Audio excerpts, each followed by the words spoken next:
effective has business rate relief been in helping businesses in Wales? The Welsh Government's package of rate reliefs is providing over £230 million of support to businesses and other ratepayers with their bills this year. Half of all businesses in Wales pay no rates at all. Thank you for that answer, Minister. Real High Street and town centre has declined over the years, like many town centres in Wales. Once it has had a thriving town centre, now it looks like many of the towns that have decayed under this government's watch.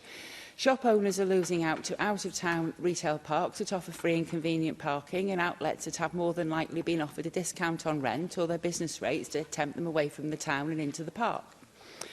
Whenever this government is asked about business rates and business rate relief, and how it can be used better to reinvigorate the high street, you always reply that local authorities are best placed to decide how to improve town centres in their patch.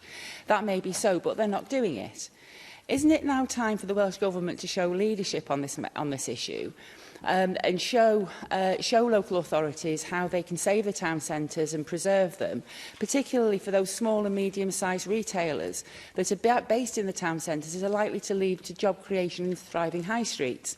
The review of rate relief is taking way too long. Town centres are dying while you bat away any serious scrutiny by hiding behind what seems to be an internal review.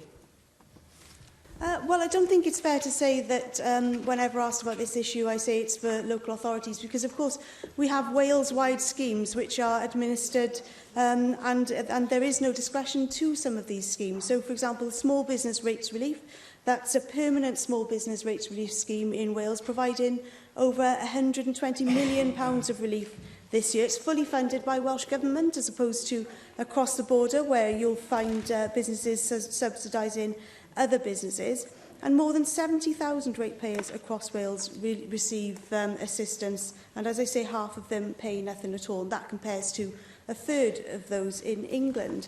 And alongside that, we also have our high streets and rate relief schemes. That's an additional £23.6 million available to support and enhance high streets, and we've expanded that so it just doesn't involve shop and retail in that sense. It's expanded to pubs, to restaurants, to ensure that, it supports the cafes and those other businesses which give our town centres a vibrant character. Where there is discretion for local authorities is in the additional £2.4 million, and that's where they have the discretion to target that support to specific local businesses or sectors which they think are particularly important to the life of their town, and I think that it's really is appropriate for them to have that discretion there.